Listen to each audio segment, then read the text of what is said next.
Good evening, everyone. Welcome to the specially called meeting for Tuesday, September the 10th. Ms. Hilbrick, will you please call the roll? Yes, sir. Councilman De La Garza. I am present. Councilman Kidder.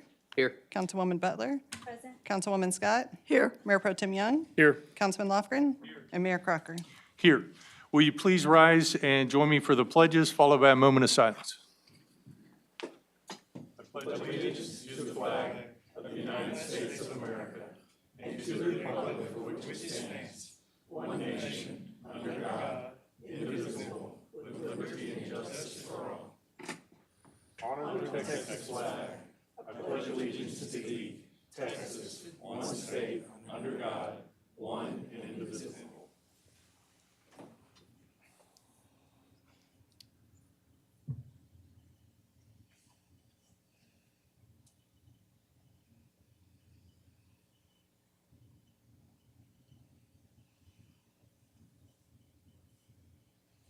Thank you.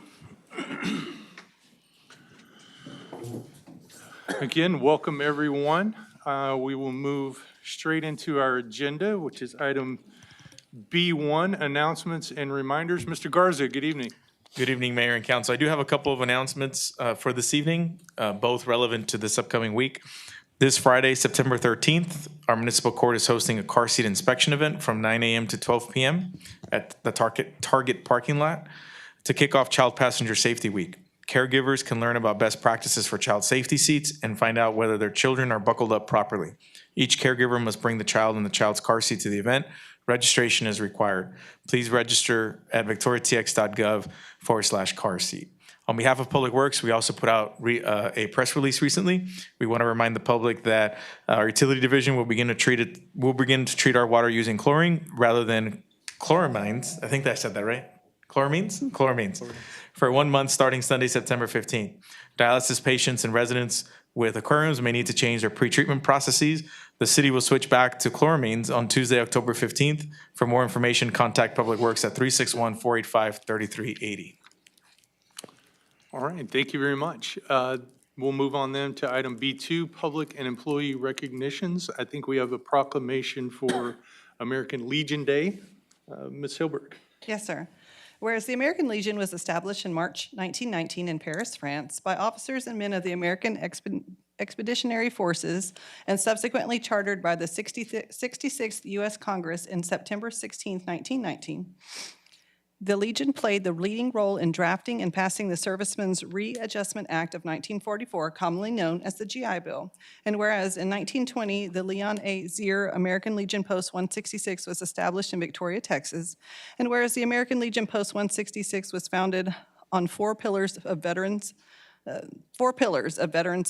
affairs and rehabilitation, national security, Americanism, and children and youth.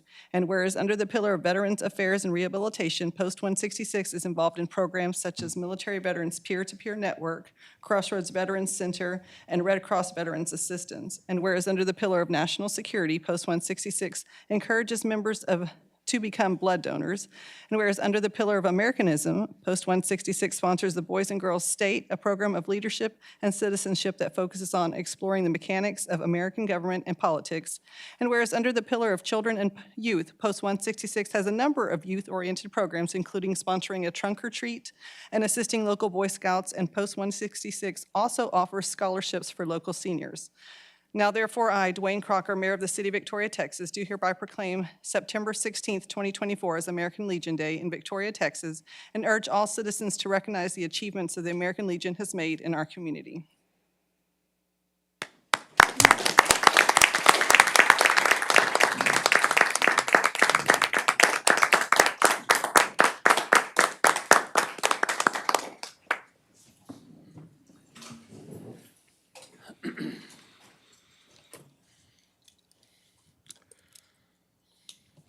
Thank you for the opportunity to address this special meeting. I am deeply honored that the City Council has chosen to recognize September 26th as American Legion Day in Victoria. This proclamation is a meaningful tribute to the dedication and sacrifice of our veterans and their family. The American Legion has been a pillar of support for our community, and this recognition highlights the importance of their continued service and commitment. We are grateful for this honor and for the city support of our veterans. Thank you. Thank you, sir, and thank you for all that you do and for you and your members for your service to our country. Thank you. Moving on then, item B3 is items from council. Are there any items from council this evening? Doesn't look like it, so we will move into citizens' communication. I remembered this week, Ms. Scott. And I have one green card, and it is from Michael Vandera.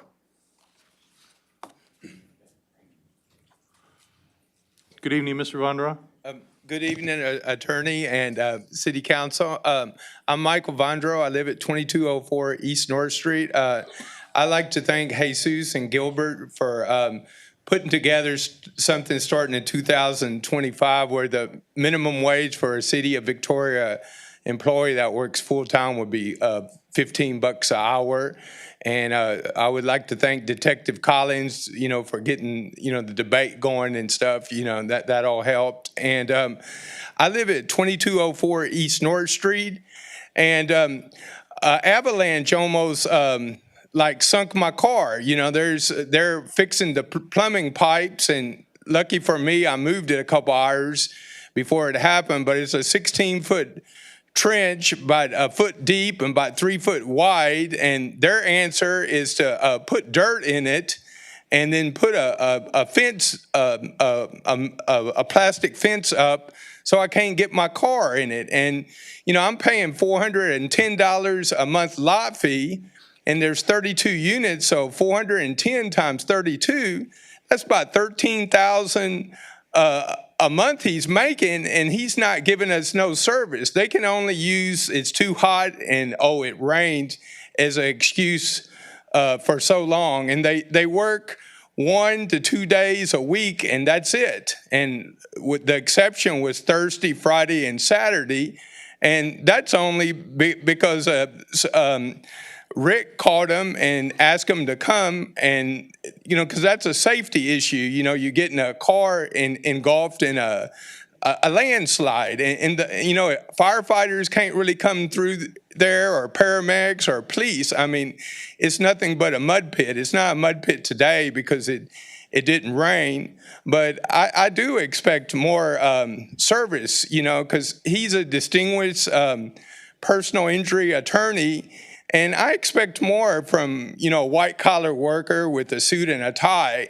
And I expect him to take care of it, because if you're 2 weeks late on your lot fee, you're getting evicted. You're going to be homeless. That's your problem if you had to go to the hospital or you got laid off. And I don't understand why those plumbers can't come more than 1, 2, or 3 days. It's just ridiculous. And there's rocks and mud all in the street. The City of Victoria, because of that, and that street sweeper that swept it, it's fine, but it don't look like it swept it anymore. And I was just hoping someone could help, maybe Rick Madrid or someone could call that attorney or the general manager, because I am not happy with everything. Thanks, and have a good day. Appreciate it.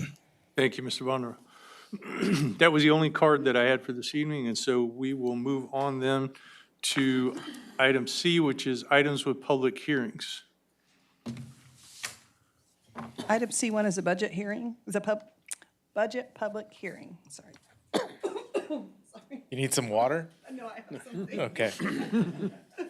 All right. Well, this, of course, is a continuation of our proposed budget process. I do want to simply just bring up a couple of points. I did mention at the most recent meeting that there would be a minor amendment to the proposed budget, and I'm going to ask Darryl to come up and speak to that here in a minute.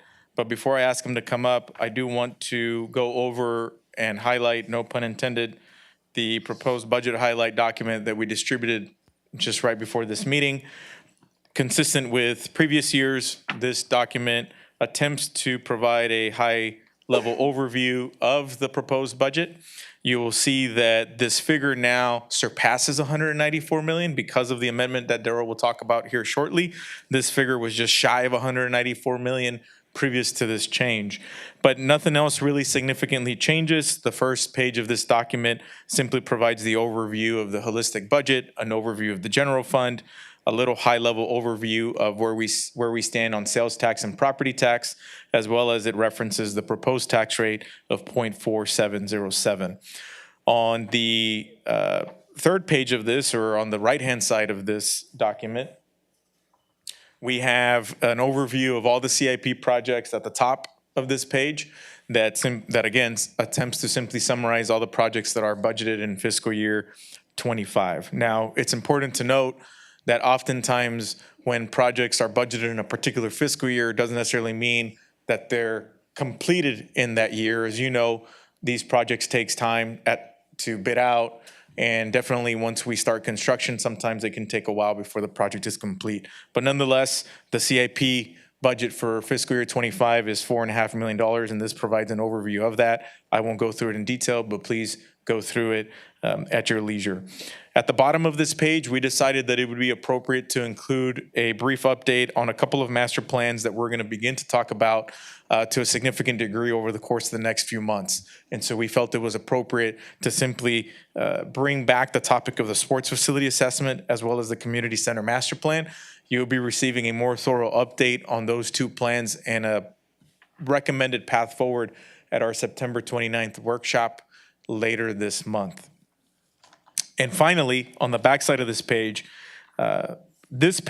for fiscal year 24 focused on the biggest investment in the city's history in terms of the public safety headquarter building. And so we've kind of gotten into the practice of utilizing the back page of this document to highlight the most important feature that's included in the proposed budget. And without a doubt, the most important feature that's included in the fiscal year 25 proposed budget is phase one, if I can call it that, of a 2-year implementation of a pay program that we, of course, presented and ultimately got your support on. This last page attempts to summarize what that is. And we heard already how that increases minimum wage to $15 an hour, but also attempts to help educate the general public on our biggest challenge, which is lack of growth. And so on the backside of this page, we included the population growth between 2000 and 2020 amongst a lot of the cities that oftentimes we're compared to try and continue this educational effort to educate on this correlation between growth and money and lack of growth and lack of resources. And so we decided to focus on this on the backside of the page. Again, it hits on the 3% increase across the board for all employees, the increase of minimum wage to 15. It references the addition of a new EPO plan on the health insurance front. And again, it's just a conversation starter to focus to help all of us when we're going around talking to our neighbors, friends, colleagues, et cetera, on the budget highlights. And with that, I will simply briefly transition back to the presentation to specifically highlight, once again, the proposed tax rate. This presentation, similar to last week, is intended to tackle both of the public hearing items that are before you, as well as the 2 action items. And so just very briefly, the proposed tax rate of 0.4707 is nearly a 2-cent reduction from our existing tax rate. And I'll once again point out that at the very bottom of this slide, we can very clearly show that this reduction is possible primarily because of a significant reduction on our debt rate. And we are able to transition some revenue from our debt rate to our M&O rate. And that's why at the bottom you see the general fund with a black number, and you see that we are expecting an increase in revenue in our M&O, but you see that there's a significant decrease in the debt service fund. Ultimately, we're actually expected to collect less property tax revenue than we did in fiscal year 24 by the tune of almost $4,000. But again, it's primarily due to the reduction in revenue on the debt rate, which is, of course, as you know, due to our ability to pay off debt early and just be better at managing our debt. As has been consistent the last few years, we've added a bond redemption program. In fiscal year 25, that's $500,000. And again, similar to last week, this is intended to just reflect if on average property values went up 2.8%, this is what the impact would be solely for city taxes. Let's not forget that ultimately we are not the only assessor of property taxes in this community, but strictly speaking for the city, we expect a decrease in the majority of our residential residents and residential property owners because of what I just described. Any questions so far on the proposed budget, property tax rate, or property tax rate? Okay, if not, I'm going to ask Daryl to come up briefly. Please ask him all the questions. I have plenty of answers. Good evening, council. So I've got about a 2-hour presentation, but I was told that if I went longer than 5 minutes, I would get booed. So, it started already. So just briefly, city manager brought up that we asked to increase the budget by $183,000. And I want to cover kind of what we want to look at over the next, it's a 3-year process, essentially. Kind of like what we did with the commercial, for those of you who were there during that time. But essentially, the city owns its own landfill. We operated it in the 90s. In 2007, we used R.W. Beck, went out to bid, and hired Republic Services to operate that landfill for us. It's a 20-year contract, and it's coming to term. Now, Republic's done a great job. They really have. Our landfill runs like clockwork.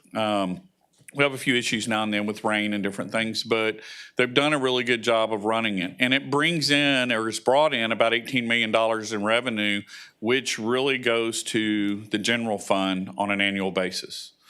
So if you think about that, it's about $1 million a year. So as we look at this and we look forward, we think it's a great opportunity as this contract comes to an end to look at everything we're doing out there. So this isn't the only line of business. We have the landfill, we have a compost facility, we have a landfill gas plant, and we have contracts on all those things. But if we're going to look at one, we might as well kind of take a look at all of them and make sure that we're doing what's best for our city now and well into the future. And so what we've asked to do is include this $183,000 to engage the consultant for the planning and the RFP development. I will tell you that we're probably looking at about 1,200 hours worth of work here. This isn't going to be something that's quick. It's not something that's easy. There's a financial side. There's a environmental side. There's a lot to this, and a lot's changed since we entered into this original contract. But I think the city's in a great position to work with multiple companies to see what we can get out of all of these things. Not saying that we're not necessarily going to do anything with all three, but it's a good thing to look at them from time to time. This is the first year that we will come back in 26 and ask for a little more to continue. But we think giving a company at least 8 to 12 months, if we have to change, if we decide to go with another company other than Republic, which I'm sure they will bid on it, I know they will, we need time. There's yellow iron that needs to be bought. There's environmental things that need to be done for them to take over the landfill. So we have to actually have this finished 8 to 12 months prior to a new company taking over. Of course, if it's Republic, we just start a new contract and we move on for another 20 to 25 years. And I'll answer any questions. Anybody have any questions? No. Thank you for the information, and certainly we'll consider that going forward.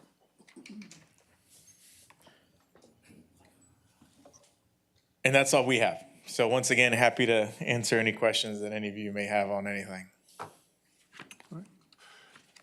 No, we'll go ahead then with item C1, which, I actually did forget something. Uh-oh. back to you. So I just wanted to make everyone aware that beginning in October, Wesley will be spearheading a process that will begin a more formal conversation with you in this setting through our council meetings on our master fee schedule. One of the topics that you brought up as part of the budget development process for fiscal year 25 was relooking and assessing our fees. As you can imagine, they vary by department and everything else. And so we've decided to take an approach, and Wesley came up with a game plan. In essence, we're going to take 1 or 2 departments at every meeting during the fall so that we can take a deep dive in all of those fees, provide you some more history, et cetera, so that ultimately we can work together on developing a master fee schedule that is as updated and is as easy to understand for everybody. So just want to make that comment to you since it came up from several of you throughout the process.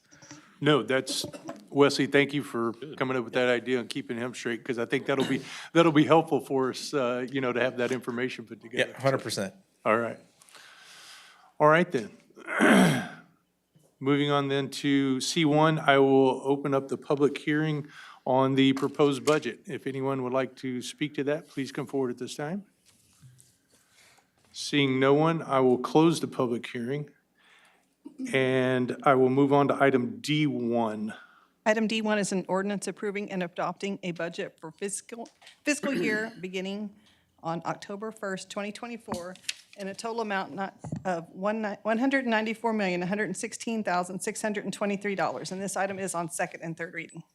Thank you, Ms. Hilbert. Are there any motions with respect to item D1? I move we adopt D1. Second. I've got a motion and a second. Any discussion? All in favor, say aye. Aye. Any opposed? Item D1 passes. So then we will move back up the agenda to item C2, which is a public hearing on the 2024-25 City of Victoria tax rate. So at this time, I will open the public hearing on this matter. If anyone wishes to speak on this, please come to the podium. Seeing no one then, I will close the public hearing, move to item D2. Item D2 is an ordinance setting the tax rate for 2024 tax year at a total rate of .4707 per $100 of property valuation. And this item is on second and third reading. Any motions on item D2?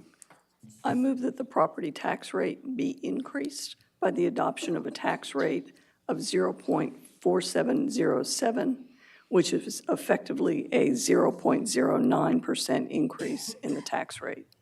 Second. Got a motion and a second. Any discussion on that item?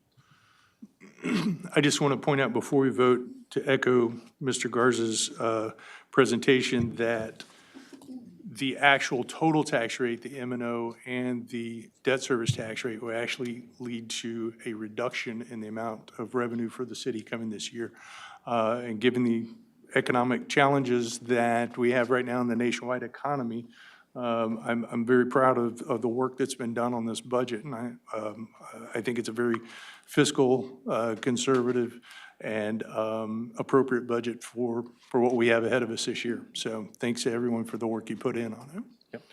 And I appreciate you clarifying the motion because it's stated the way it is because we're required to state it that way. And it's Yes. probably more misleading and less transparent the way it's worded, but it's what we're required to say. Correct. And the statutory language does not give you credit for paying down debt early, which we all acknowledge is a good thing for our city. So we have a motion and a second then on item D2, setting the tax rate. Any further discussion? All in favor say aye. Aye. Any opposed? Item D2 passes. I understand that there will be no executive session. Correct. With that, then, I believe our work here is completed. So we will adjourn at 5:23. You beat me. The MPO meeting was 34 minutes.